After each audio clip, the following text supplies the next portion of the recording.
The week before Chris stopped speaking, I distinctly remember two things that he said. Make sure you use your moments, and nothing's guaranteed.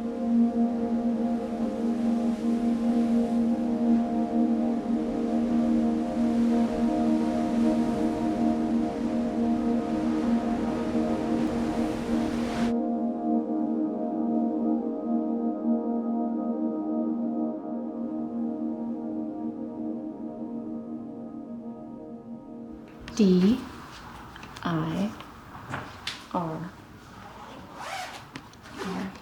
Dirt. Dirty.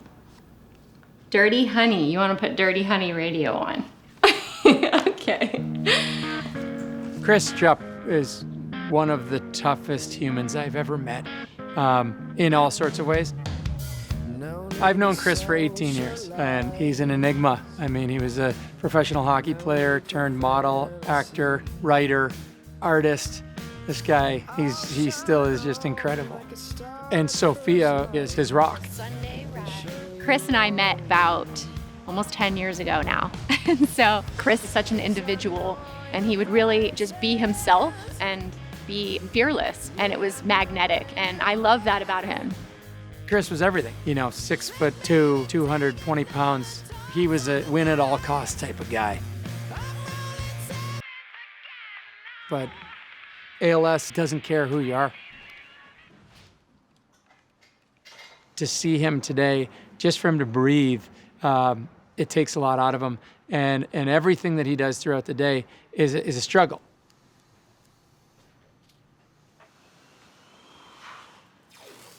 I try to come out every month at least, and to see him each week have a little bit less of himself, it's pretty powerful.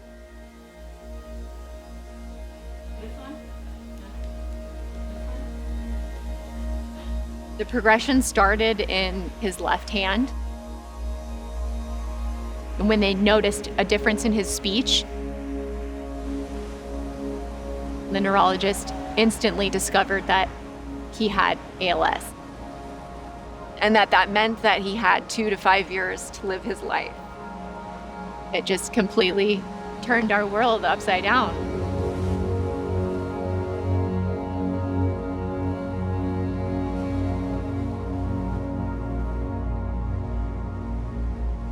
We never sort of resorted to the fact that this was it. Chris's mindset has been super important. He just competes, and it's like it's ingrained in him. There we go. That's one. Very good. Every moment's a battle for him, so we just try to give him as positive as influence as possible. Look at this little skate. This jersey. Chris started playing hockey when he was very young.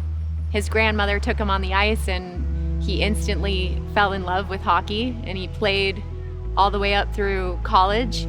Chris was drafted into the NHL by the Calgary Flames, which is obviously the pinnacle of any kid who plays a sport to get drafted to the NHL.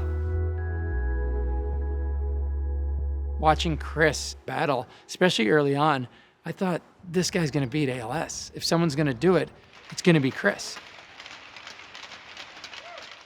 And then there's the reality of ALS. Because, as we see it today, that's not the case. But he's fighting every day. The last 3 years have been, at times, thinking that this is as challenging as life could possibly be for Chris, and also being there for his needs.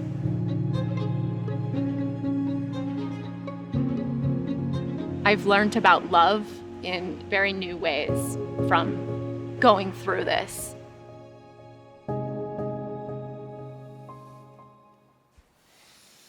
B-O-R-D. Board. Do you want to paint on the boardwalk? Yeah? Okay, let's try it. to be married to him. It's an honor. It's very tough, but we have a lot of beautiful moments in between everything. But I miss everything about what we had together. You know, we adventured.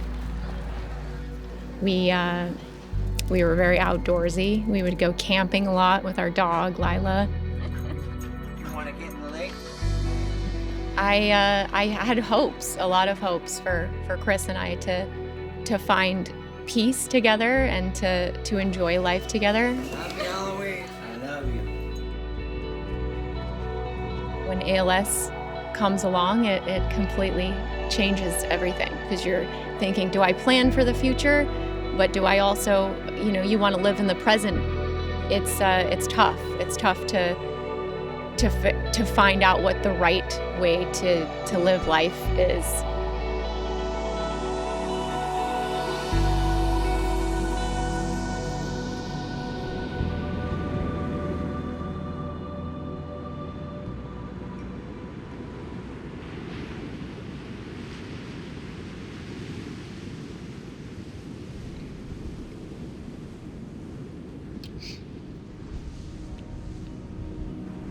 I constantly go back to how much I deeply love him and care about him, and I think the only way that I can truly be there for him is to just be present, listening to him, and love him through everything.